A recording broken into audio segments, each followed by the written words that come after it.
podcast is part of the Sports Social Podcast Network.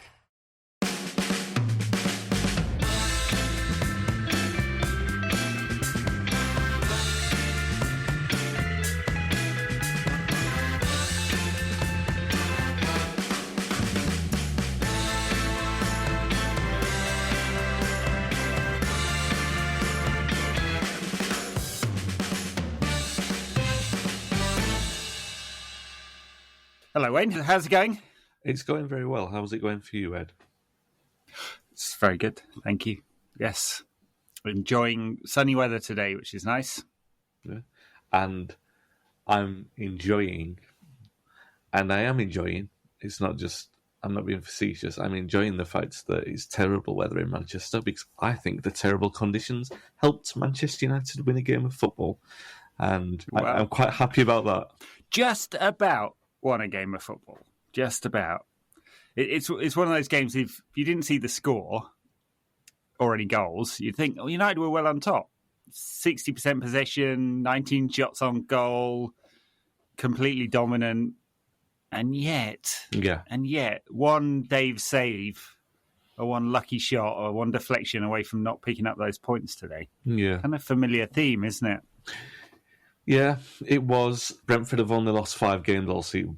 Before tonight, they've only lost 5 games, so they're a difficult team to beat. And we came into the game with no midfield in the same. Well, we don't have Casemiro or Eriksen, so that's no midfield as far as I'm concerned. Without wanting to be too harsh, so we knew we weren't going to be controlling that area of the pitch. That's why I'm saying the conditions helped, because it made it the kind of game where possession wasn't going to be important. Now, I felt United's reaction was really good in the first hour. You said 60%. Yeah. And I felt probably that mirrors the game. They had 60% of the game. They did really well for that particularly the first half. They came out with something to prove. And I like that. I mean, that's little shoots, little green spurts that we've seen over the last year. We don't always see a response from this United team. And you would have expected you'd see it against Newcastle. We didn't. We saw it tonight for the first half, and then the conditions got considerably worse. It was difficult to control that game. And then if you don't get a second goal in a game like that, you are basically leaving it to Russian roulette for the last half an hour, even this United team. Really? And they were, do you know, and they came back into it, and they knew what they were doing. I think United, even Ten Hag was a little shaken from the first game against them, because they started piling on for the set pieces. In the first sort of hour, they didn't have any, and then for the last half an hour, they were playing for them, and we were, alarmingly, for one period, we were quite happy to give them set pieces, and I was like, "What? There's no one." Yeah, right. You don't want to do that. Yeah. But we got through it. I was saying, like, one lucky shot, one chance. We tried hard to give them some opportunities. I mean, Dave with his kicking, and it seems to be regressing, which is weird. Because, normally the theory goes that the more you do something, the more you practice, the better you get. That's generally the theory, but it doesn't seem to work that way with Dave and his kicking. No. And so there's that, and then the Ivan Toney shot right at the end where he tried to chip the keeper. He's no Cantona, is he? No. So didn't manage it. I think Aaron Hickey had a shot late on that went wide, just one of those. And this shouldn't have been a game of such fine margins, but it ended up becoming it. No. And I guess it's just a symptomatic of United that only scored 42 goals in the league this season. We're just not a high scoring side. And I was trying to work it out. Why is that? Because you've got Rashford, Sancho, Bruno, Anthony. That's a few 100 million worth of attacking players there. As I said, 19 shots. It's not like we weren't taking shots. Quite a lot of low value shots there. And maybe Eriksen will make a big difference when he comes back, because he is the player that is the build-up player, isn't he? Yeah. And that is important. You want to be creating the chances in the right areas, not just shooting from 25 yards. And so, touch wood, that is it. And obviously, a striker will help. I do think Marcus likes to come in from that left-hand side, open it up. And you saw when Martial came on, he immediately sort of went back left, didn't he? So, yeah. There's reasons to be hopeful, but it was just, too fine a margin. And given how tight it is now for the top 4 spaces, there's not too many opportunities to throw more points away. No, but I know what you're saying, but we didn't. So that's one good. We didn't, yeah. But it does feel like a little bit of a flat end to the game. What I would say is before the game, even before taking the conditions into consideration, I would have expected a game to be tight against Brentford. I would have expected them to probably be more aggressive on the front foot, trying to spook United early on, and they didn't do that. So it ended in a way that I was not completely comfortable with. But if you gave me the overall pattern of the game and you said these things are going to happen at a certain point, I would have probably expected that. As for the low scoring aspects, what you said, I mean, you got to remember, you can hardly forget, really, that the biggest problem has been an immobile Ronaldo and an immobile Weghorst in that sort of central position. Yeah. And the pre-season offered plenty of promise because we had Sancho, Martial and Rashford, and we haven't had that Sancho in the season. We've barely had Martial. Tonight, whatever combination they play in, you would expect, especially with Rashford and Sancho and Rashford and Martial playing, that they're going to interchange at some point around that. So it was probably due or overdue that Weghorst was going to have a little bit of a rest out and we were going to try these different combinations. And I suspect, or at least I hope, that once these combinations get back into some kind of rhythm, that we're going to start seeing some goals again. Yeah. But again, you've got that combination of the attack, the lack of combination in attack, and then the real difficulty that we've had since Christmas in fielding a consistent midfield selection three. And you know how jarring that can be when just one of those components is out, or two. When it's Casemiro, it's not so bad. When it's just Casemiro, I mean, we've managed to make it work. But if you only have Eriksen and you don't have Casemiro, or the longer we went without Eriksen, it seemed to be a problem. And hopefully, touch wood, we're coming towards the end of that run where they're both going to be absent, and it's about getting through it in a way. Not saying that that's acceptable to say that we want, but we can accept these kind of performances.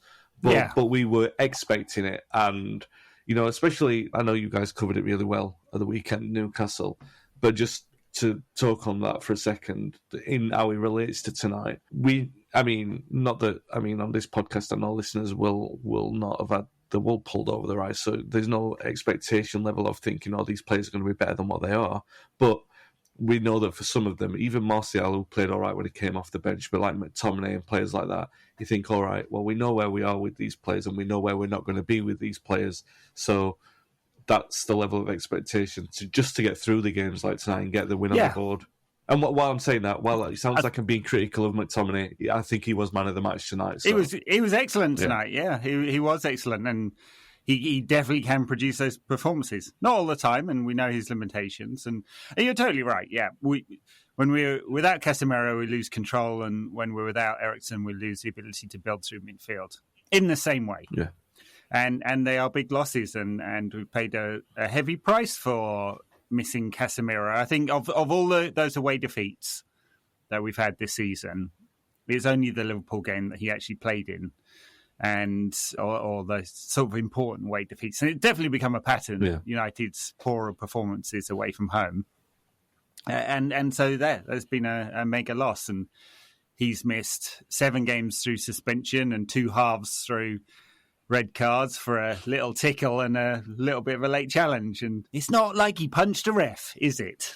Right. But he missed about the same amount of games for it. So yes, definitely mitigating circumstances that Casemiro will be missing for the Everton game at the weekend, but then he's back refreshed, I guess. Eriksen was back in training this week, so he can't be that far away. Maybe a couple of weeks. We might get him for the last 10 games of the season or something like that. I think that's a massive bonus, isn't it? Martial, we know how much more dynamic United can be with him in the team, but he's a 8 out of 10 or a 2 out of 10 player, nothing in between, or he's injured. So it's not like we should pin our hopes on him, but you never know. Yeah, you never know. So yeah, I'm definitely not. I mean, it's important 3 points. I'm not down, even though it was a middling performance, wasn't it? They just didn't put all the elements together. Good first half, second half kind of dropped off. Yeah. But 3 important points, got through it. You said like 25 shots. How can that even be remotely accurate when Anthony had 35 of those curling efforts? Yeah, I know. But the conditions sort of set up for that kind of thing. As you said, with the Brentford player trying it at the death, his was even worse. Yeah, it was. Yeah, funny thing, he's taken a lot of criticism this season, Anthony, but I still think he's a kind of important player for United. I like the fact that he carries the ball. Now, I think we'd probably want him to beat a man more often than he does, and he doesn't actually beat his man very often. Maybe it's confidence, maybe it's the lack of pace. But he does carry the ball into some important areas. Him and Dalot seem to work together. Dalot was underlapping a lot in that first half. It gave United an extra man in midfield. I thought that was a kind of important tactical aspect. He's very comfortable doing that. Anthony will go wide, and then sometimes they're swapped over. So it does feel like a good combination. I thought Anthony was actually pretty good against Newcastle, and I was surprised he went off. Yeah, me too. Yeah, I agree with that. So. On the other side, Sancho. I want to see him given a run of games over, even if it means putting Rashford in the middle, because I still think he'll score goals like tonight, and you'd rather have that problem than Weghorst.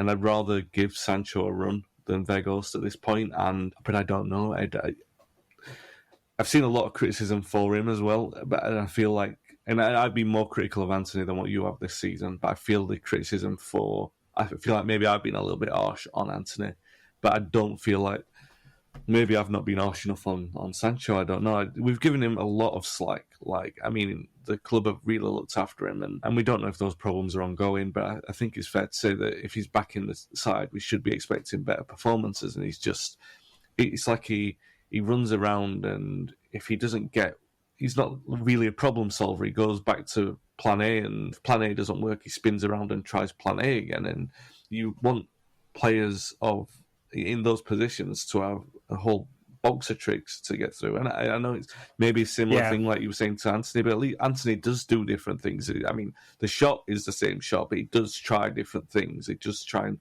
open the game up. And Sancho's very much he has to go back to that position. If it doesn't work, he's going back to that same position to try and start again, and it's quite. And it's frustrating for him. It's frustrating for us to watch as well at the minute.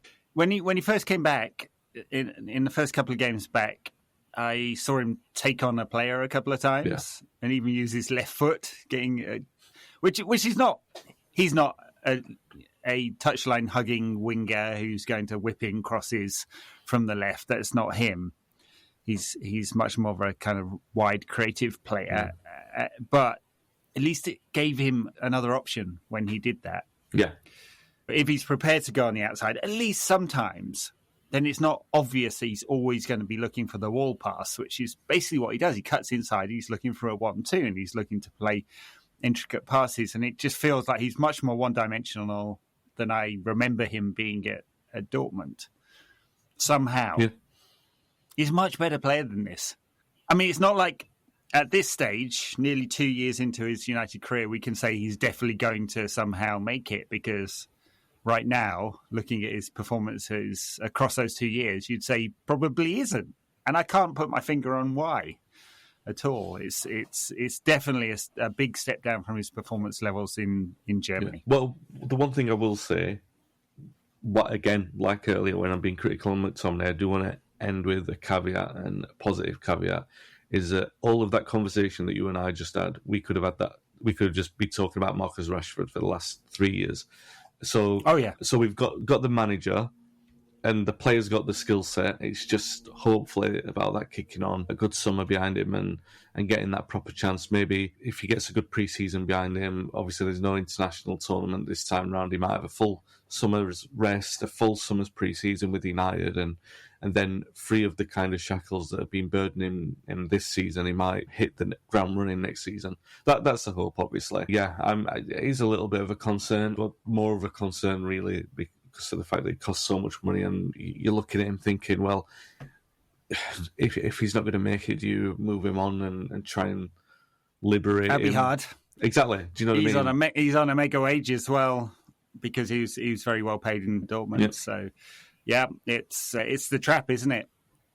As Chelsea are going to find out if the players don't work out. At least for United, they stick them on 5 years plus one. not the 8 years plus one that Chelsea have. The genius that is Todd Bowley has managed to construct. Well, he's making a lot of good decisions. He's had a lot of good decisions at Chelsea being made at the moment. That's a manual of how to run a football club, if ever you've seen one. Wow. It's special, isn't it? It's special. Quite special. Yeah. Yeah, well, anyway, back to Sancho. I'm fingers crossed for the lad. I mean, he's got a good coach in Ten Hag who is not going to chuck him under the bus. He's obviously is willing to wait and be prepared and do the right things. Is very, very demanding. Yep. I mean, I don't think there'll be any lack of clarity about what he expects of him.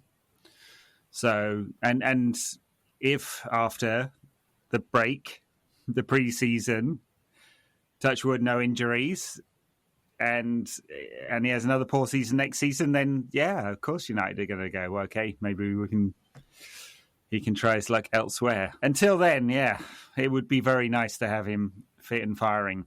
I think these last 10 games. It's possible it could be done. A word of praise as well, because we don't know what's going to happen with Luke Shaw, how precautionary that substitution was. But Malacia was fantastic when he came on. It was great. It was really good. And I had that concern, again, flashbacks. What happened at Brentford, Martinez and Malacia there together. I'm thinking, oh, God, here we go. But no, they dealt with it magnificently.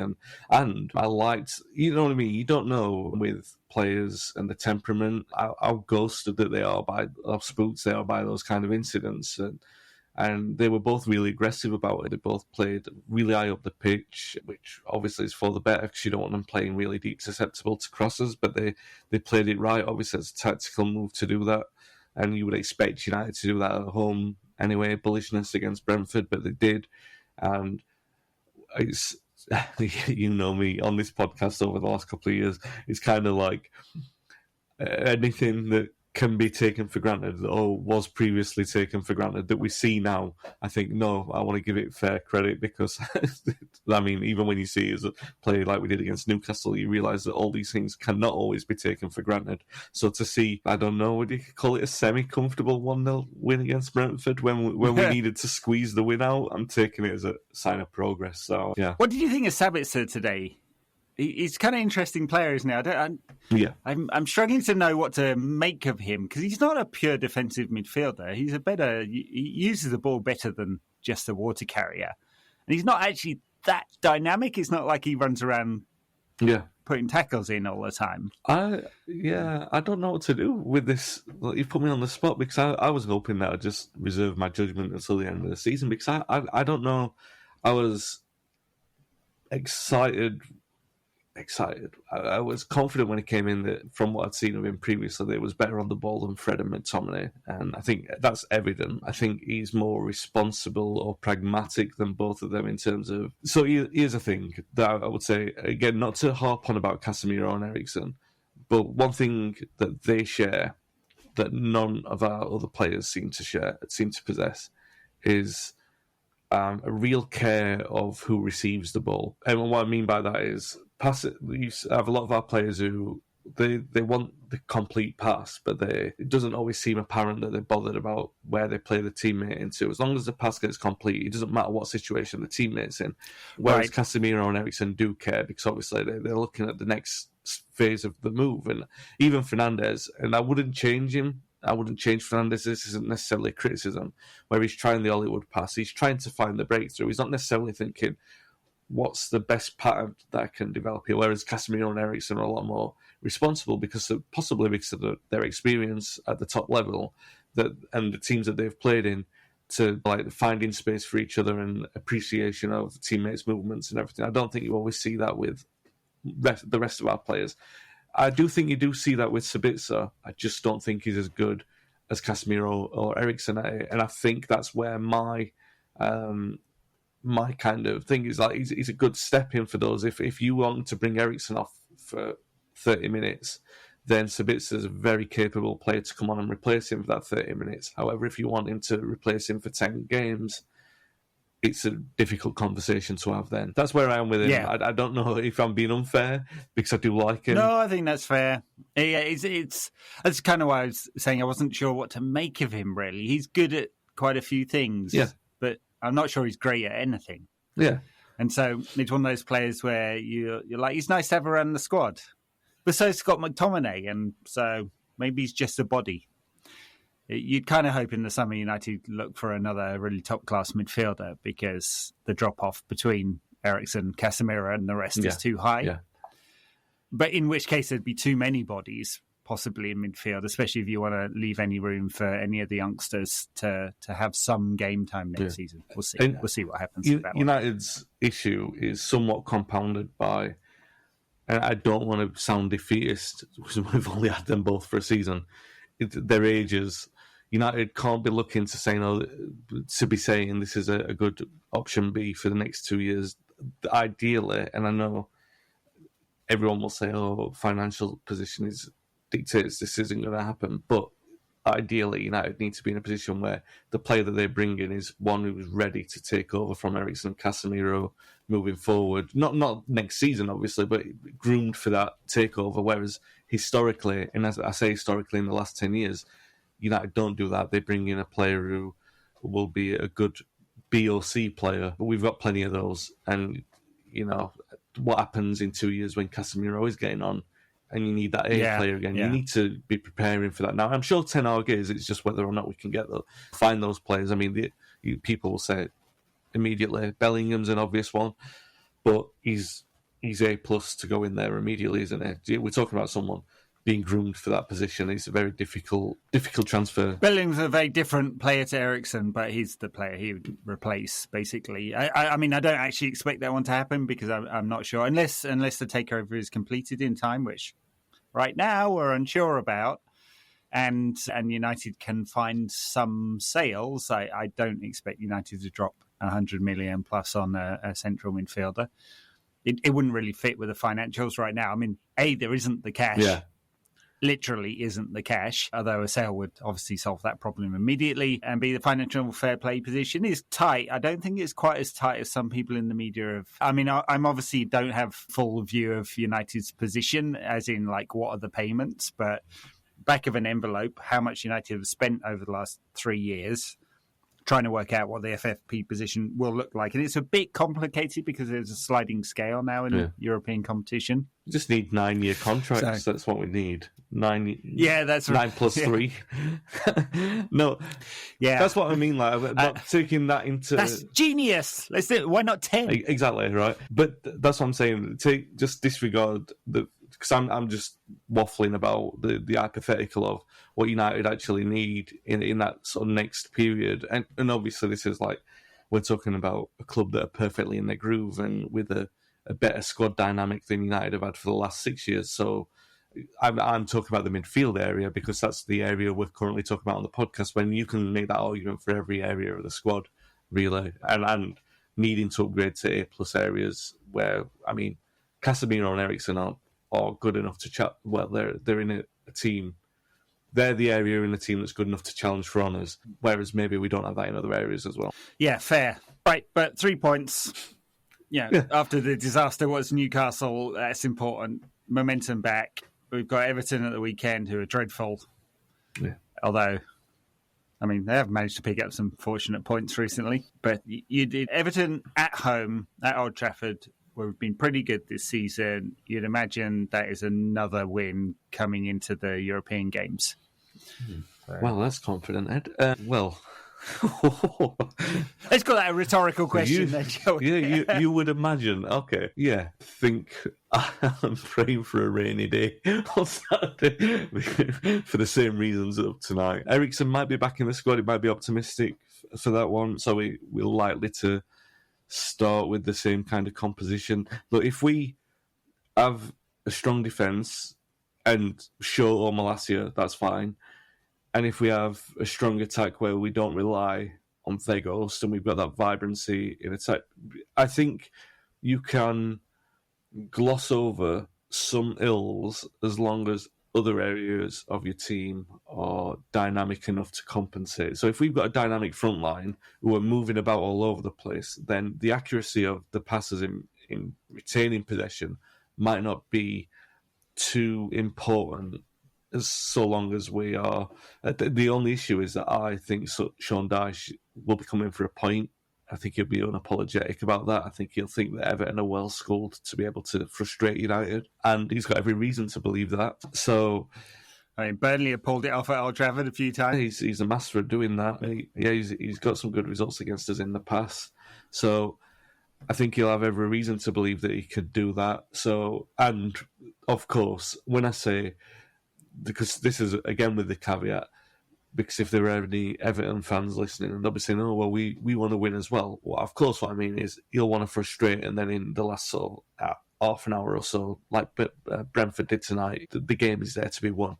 So on Everton, I remember last season we had it was a terrible game where Martial was Ronaldo on the bench or something, and he came on and Martial scored and he had his chance, and then he came off with the injury, and it was. Oh, God, it was dreadful. And that was the start of... that and the Villa game was the real start of the sort of crumbling of the Ollie Empire. So, and Everton, I think they'll fancy the chances. So I'm not... Just as I wasn't confident ahead of tonight, but this is again due to the fact that we don't have the kind of midfield who are capable of dictating the possession in any Premier League game. So, yeah. And it sounds like I'm being really... hypercritical after we've won a game of football. It's just the reality based on what we've seen over the last 2 years. And I'm not necessarily criticising them for it. We know that that's the truth. Yeah. So it's about getting through that. And yeah, I was being a little bit mischievous earlier, but if the elements are in our favour, because if they're sitting back deep, United are going to need to hold on to the ball and break down. But if the weather's crap and they're forced to sort of kamikaze the ball around, then that can help Rashford's sort of thunderball efforts, and do you know what I mean? We'll see on that the weather front. Although Manchester can normally be relied upon to deliver on that front. Hang on, I'm going to check while you're talking. Yeah, that's it. Go get on Apple Weather and look at the hour by hour for Saturday. Yeah. They're very, very functional in midfield, I'd say, with Everton. Yeah. So they played Onana, Decore, and Idrissa Gueye against Spurs, and they barely played a pass between them. Yeah. It was just really attritional and just relied on Michael Keane's special at the end. Presumably, Agent Keane will not be trying to smack one into the top corner at Old Trafford. Yeah. He better not. He just got himself hero status with that last that goal. Yeah. Not quite. I tweeted and I thought he'd get more retweets than probably the 10 that it managed, that it was the best goal he ever scored for Manchester United. And I thought it was very smart, but people off Twitter did not seem to think so. Maybe I've been lost in Elon's changing of the algorithms or something, because... That's it. The algo is truly screwed up at the moment. I don't know about you, but weird stuff seems to be happening on all platforms. We had Dogecoin pinned to the top left on the desktop. I love that meme, and I'll revisit that meme. Is it like 10 years old now, that meme? And when you first... Sure. I have to tell you, this is how easily amused I am, that when that meme first came out, every variation of it, I could not get enough of. It's not something that I would publicly admit at the time. I don't really think it's safe enough distance 10 years on to admit that you found it funny. But I did find it funny when I logged into the web browser and I saw Doge in the top left-hand corner. I'm like, what are you doing, you crafty little so-and-so? And then I saw it was like Elon's thing. I thought, oh, yeah, that's quite funny. But, yeah. That's what he does. He uses his platforms to push whatever agenda he's got. And then... I don't know about your timeline, but absolute random nonsense. They seem to have taken away the little retweet. It was retweeted. So now my timeline is just full of nonsense people are retweeting, and I can't tell whether it's retweeted or I'm following someone that I didn't mean to follow. So I'm spending a lot of time trying to clean my timeline up. Yeah. The joys of Twitter. Yeah, beautiful platform. I love it. Absolutely no problems at all, yeah. Always a really civil conversation, I think. Yeah. Elon, just listen to the last 20 seconds of this. We're your best friends. We love that platform. No gremlins, and yeah, it's beautiful. And I don't know why you didn't buy United like you promised you were going to. I know. Well, it's because he spunked all his money on Twitter so he could work it perfectly. Yeah. Well, a bit of a challenge when you fire everyone, I suppose. Going off on tangents. Yeah, I have not been impressed once when I've seen Everton this season. Not that I spend all my time watching their games. No. Of course. So, no, but obviously they've been bad to necessitate the sacking of a manager, and they must have been bad to necessitate the hiring of Sean Dyche. If you've gone from Carlo Ancelotti to Sean Dyche in less than a generation, then your objectives of a football club have become drastically different than you had hoped they would be. And this is the thing, though. It's certain teams like Eddie Howe. Like I've got. I shouldn't admit this in public again. This is worse than Dogecoin. Not Dogecoin. The meme, not the big. So I don't want to say begrudging respect because I think that's too strong. But the Eddie Howe thing, right? I think that you turn up to a game and you're like, oh, it's an Eddie Howe team. And before I'd get frustrated because they waste time and they're horrible to play against. But now I'm like, do you know what? They've got into the top 4 playing that. They haven't invested loads and loads and loads of money. Yes, it's probably a sign of the relative weakness of the league and kind of scary to see what they'll be able to do once they do start investing properly. 250 million quid. Relative. That's quite a lot of money. It is, but I mean, relatively speaking, with the top half of the league, it's like when you consider that they're above Liverpool and they're above us and all that sort of stuff. To get to where they are, playing this horrible brand of football and knowing the potential for where they could go. So I don't begrudge them getting to where they are through the way that they've done it, through unapologetic tactics. And what I'm saying in a roundabout way is that I've got that same kind of respect for Sean Dyche because he was never a little bit like Sam Allardyce, but Sam Allardyce for different reasons. It was funny back then because it was usually to our benefit because we'd be challenging for a title and he'd wind up Arsene Wenger or something like that. So it was funny to see Arsene Wenger, to see Sam Allardyce as Bolton and get a point or a win against them. So it's a little bit like that now with Sean Dyche that I don't mind him as much. I will mind him on Saturday. It'll wind me up, no doubt. But yeah, I don't know. Everton were a strange one because they were meant to have loads of money and they were meant to be like leapfrogging into this next position, and then all of a sudden they're going to be failing FFP and everything. I don't pretend to know the ins and outs of what's happened there, only to see that it's been a complete disaster. They spent 500 million quid of the owner's money on really, really, really bad purchases. So that's what happens when you keep spending lots of money on players that don't work out. Eventually it catches up with you, which is kind of part of United's problem And then you hire Sean Dyche. Well, I guess they bought the players that might fit with the Sean Dyche system, talentless cloggers. Most of them. Wow, you said that.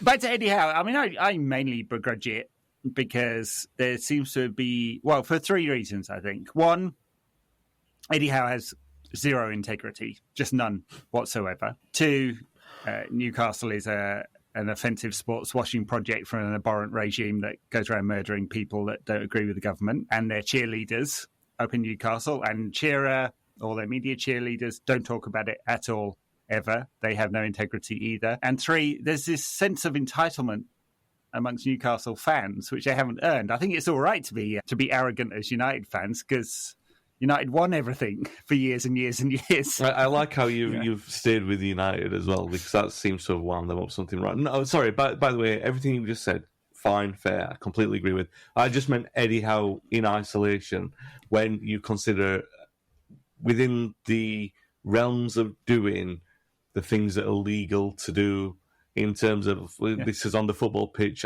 You don't like the tactics, but he's still in it. He's grown as a manager. I mean, if you remember, Bournemouth scored goals and then just conceded billions of them, and he spent a year off travelling around Europe learning how to play Catenaccio and waste time and all of that kind of stuff. So, yes, he's beautiful to watch. Yeah, but at least I would say Sean Dyche is not as horrible to watch. Well, I'm not saying to look at. I mean, him personally. Yeah, all about So some people may find him more delectable on the eye. I don't know. I'm not to judge on that one, but I find his teams less offensive to watch than Eddie Howe. I'm judging. I'm lumping them all in because you said talentless cloggers, and then obviously you think of talentless cloggers and you think of Burnley and Everton, don't you? And True. Amongst others, and You made me say that, and I was like, I'm gonna try and be respectful and not say it, but it was just too good a line to not jump back. He struggled against a talentless Clogger's Head, and Sean Dyche has brought them to Old Trafford before, and they've gone away with points, and that's a little bit why I am, to come round to the point of the conversation, a little bit apprehensive about our chances on Saturday. Yeah, no, fair enough. By the way, we spent a whole bunch of time there having a go at Newcastle. They went and put 5 past West Ham tonight. So is David Moyes still in a job? I mean, he might not be for very much longer. It is incredibly tight down the bottom. Just the 5 points, 6 points between 12th and, 7 points. I can count. Between 12th and 20th, just 7 points. So Everton are right in the mix there. So West Ham. Yep. Wow. So, yeah, I have no sense of pity for David Moyes whatsoever. I'd be quite happy if they went down. We went in on him on a previous podcast, and I've already overdone my quota of bullying managers on this podcast. I can't do it for David Moyes. It's not nice to see managers lose their jobs. So we don't find any joy in it. No. So. No, well, just a little bit. We'll get to play Chelsea again before the end of the season, don't we? So it looks like we have Frank Lampard, it looks, taking over there. Another wise I think decision. that's a few games' time. Hopefully the manager bouncer will have disappeared by then. Well, they might have a different manager by then. Well, you're a bit optimistic to say it's going to be Frank Lampard. Todd, will he be in situ then? Yeah, Todd might be in charge by then. 5 games time. That's a long time in Chelsea land. He probably should just be honest with himself and do it, shouldn't he? Yeah, he is. I know that. I mean, we'll be coming back round to that when it's time to play them. But it is quite exceptional what's happening there, and another wise decision from Chelsea to go back to Frank Lampard, which is the one thing I didn't expect to happen. But then again, should I be surprised? Not really. It's very good. I mean, it's amazing. You've got Nagelsmann, Pochettino, Zidane, and Luis Enrique. Yeah. All out of work, all available. No compensation has to be paid. Presumably, you would all quite like to work with a mega squad of very expensive players and live in West London. And there's lots of things that are attractive about that job. And they're appointing Fat Frank. I don't know though, because there's some logic there somewhere. No, because like Spurs, people forget before Conte took the job that I don't know if people forget that for the last couple of managerial appointments, they've had real problems in actually getting someone to take that job. They had a couple of people sort of turn it down, and Spurs have, yeah. So what I'm saying is, I know Chelsea are in a position where they've got a lot more money, and you would say that the chances are generally better at qualifying for the Champions League than what Spurs are, but they're not in that dissimilar a position at the moment. I think a lot of people, don't get me wrong, there are plenty of short-term coaches looking at that saying, I won't mind a £15 million payout. But I think there are some coaches like Zidane, he's got a peculiar but very obvious exalted reputation with what he's done. You don't quite know how good he is as a coach, only that you know that he's won some seriously good trophies, and that should say a lot. But would he want to go to the melting pot of Chelsea, where that's 50-50, isn't it, really? You don't know how well that's going to go for Zidane. There's no guarantee that that'll go well for him. There's no guarantee it'll go well for anyone, because it's such a mishmash down there. So, yeah. Well, I mean, you could be in a situation very soon where there's 3 state-owned clubs in the Premier League, with all the skewing effect that has. I mean, if I was a betting man, I'd say that's the probably most likely outcome. And then Arsenal, Spurs, Chelsea, Liverpool, and some others all chasing that 4th Premier League spot. So, yeah. Attractive job, but one that comes with some risk. And the one thing that Chelsea seem to have done is that they've worked out that if you're going to give a coach a very long contract and pay a lot of compensation, you should probably have a clause there that you can fire him for not quite as much, rather than having to pay out the full 5 years of his contract. They did at least do that after paying £17 million to release him from his contract at Brighton. Yes, do you know what though as well? And I know we've gone so far away from United. There's got to be United topic we can return to close on, but we're talking about little victories for provincial football clubs, and I've been disparaging more than you to the Burnleys and Evertons of this world. So let me congratulate, in a non-condescending way, Brighton, because how well they did to just sort of get on with the nonsense and flourish in the way that they've done. That obviously, all the people at Brighton, anyway, and I know a couple of people who work there who work so hard to make that a properly run football club, and how despondent they all were when Graham went to Chelsea.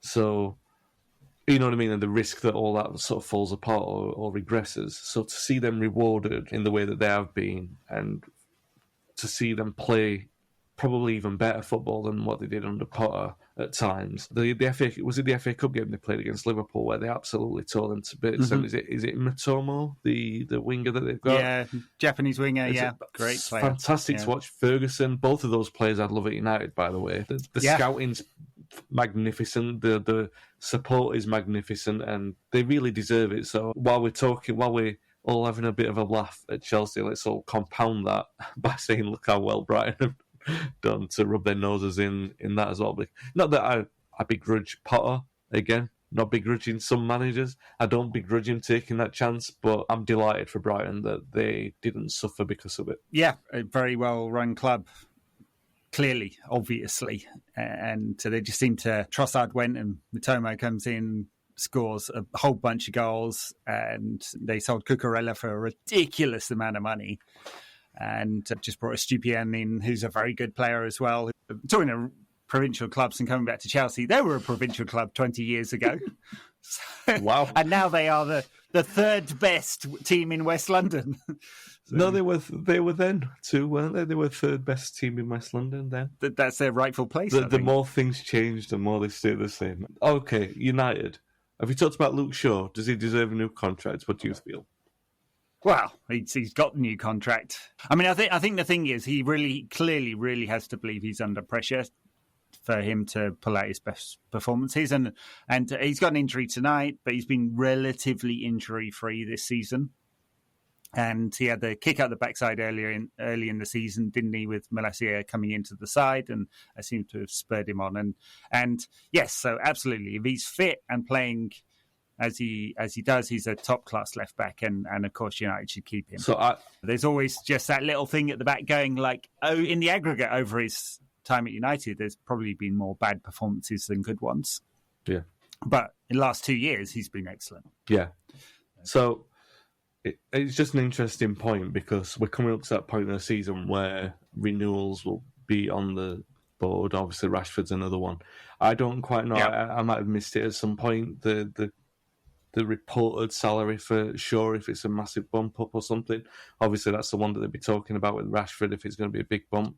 I look at 12 months ago, and I love Marcus. He's like, obviously, I adore him, and we've talked about him loads of times and how much it means, how much more it means that he's a local lad, and especially everything that he's done and all that sort of stuff. But I do find it, I guess, amusing in some respects. Like 12 months ago, we'd be talking about whether we'd be lucky enough to get a contract at all, never mind one with a massive salary bump, which he's likely to get. And I'm just curious where the club are at the moment in terms of a lot of these players, like Rashford, like Shaw, who've suffered ups and downs, and whether we're still, you're still looking at them thinking, again, I don't want to, this is not being critical to Rashford at all, but when he doesn't score, as his performance level being magnificent this season, he's still gone missing sometimes. He still looked our most likely player sometimes, so I'll give him cutting the slack on that. But against Newcastle, for example, and against Liverpool, he's been anonymous in some of those big games, and it's kind of like those are the games where you want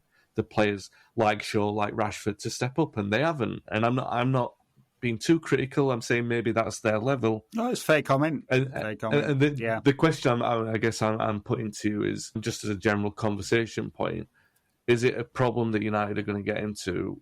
What they're not really, maybe they're sleepwalking into it, where there's a lot of these players that they might offer big new contracts to, who might be good enough for Champions League squads, but United's ambition over the next 3 or 4 years is to move beyond that, and we don't want these players to be the headline acts of a team when, you know what I mean, the Champions League level players. Yeah, you make that. I think that's okay with Rashford and Shaw. I mean, obviously, you want to make contract extensions based on what you think their performance is going to be over that 4 or 5 year period. And Rashford obviously had 2 very difficult seasons. I guess the club took the view, probably correctly, that a lot of that was injury impacted and impacted his confidence very severely, as it turns out, and that playing the long game with Rashford has paid off. Of course, if he signs a new 5-year contract at mega money and he's crap next season, then we'll all look a bit silly, won't we? Exactly, yeah. Sure. This should be his last big contract, because of course history will tell you, and it plays out for most players, that after 30 the performance levels decline. So 4 years takes him to 31. I guess you think about a shorter extension then, but the performance levels decline. So this one's okay, but you have to manage the squad, and United haven't done that very well over the last few years either. What is the balance of younger players and older players? You've already pointed out that in central midfield, quite old, basically, our 2 first choices, and you'd want to bring a younger player in there to balance out the composition. We've got a reasonable balance at the back. Obviously, Dalot's young, Malacia's young, Martinez is young. They maybe if Maguire goes, they bring in a younger central defender. Yeah. We'll see on that one. So, but you're right. United haven't made these contract renewals based on merit in the past, and we should be suspicious. I mean, Shaw has got a contract in the past, probably hadn't earned it really, but it was this policy of retaining the asset value. Same with Phil Jones, not having to go at him, but that happened. He got a contract when he hadn't earned it, and probably Anthony Martial as well, who got that 5-year contract and definitely hadn't earned it. It was all based on some theoretical value that may come in the future. Yeah, but De Gea as well, it's another one where obviously his one is up for renewal at the moment. And I'm not saying that not any of these players don't deserve to be at the club. I'm just looking at like the next sort of the medium to long term thing and saying, if you saddle yourself in saying these players are going to be your definite starters or your headline acts for the next 2 or 3 years. De Gea feels really marginal to me, that one. I mean, there's just too much of his game that it doesn't feel like it's kept up with the times. Yeah. So his actual data is not very good this season. I mean, he's pulled off miracle saves. There were a couple at Newcastle, good saves tonight. I forget who the Brentford player was that was running through, so the one-on-one save. He's done that, but his overall save percentage, distribution, handling, claiming, build-up, it's all really bad. Wow. He's in the bottom quartile on every metric you'd measure a goalkeeper by. You were harsher on him than you were on Eddie Howe. Good grief. Wow. I hope he's not listening to this. Oh, God. I still love you, David, and I thought that was an exceptional save that won us 3 points. So there are 2 ways. It was. There are 2 ways of looking at this. It was. It was. Wow. Yeah. No, but I know, because of the point I was making originally about that's the position that United are in. I mean, they have reportedly put an offer on the table, and it is a reduction in terms, which I guess is sensible from United's, and not even from a business aspect, from a long-term planning aspect. I see a sensible decision being made. So I guess it shouldn't be a long contract either, because if it's like 3 or 4 years, then you restrict your ability to find another keeper. Yeah. So, I mean, put it another way round. What is the level David De Gea would find if he left United this summer? Because I don't think he's moving to another top club in Europe. But again, I love David, so I'm not going to join in that conversation. I do. For everything, he's got a lot of bank of credit, but this is like renewal of contract is going forward. You spread that around the squad, don't you? You say that about any player that you could hypothetically see an exit for. Martial, McTominay, Fred, Sancho, even Wan-Bissaka, Dalot, players that you want to sort of have a good push in the side, Maguire.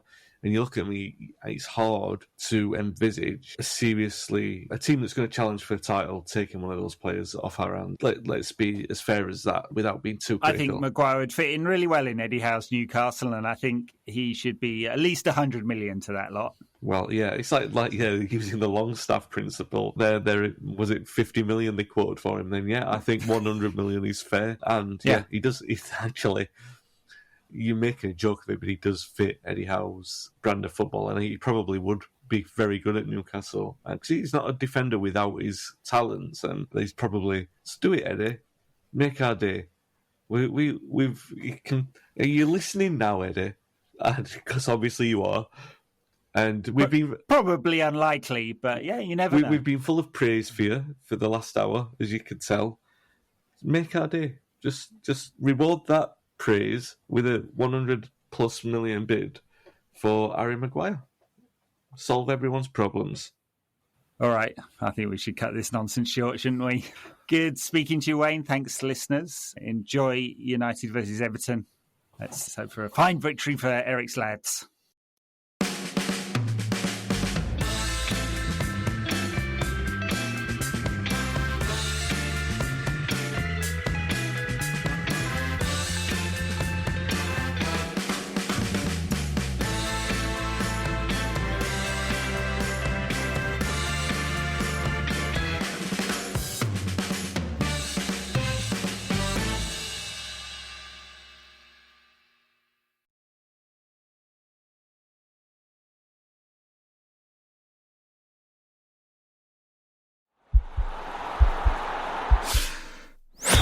This podcast is part of the Sports Social Podcast Network.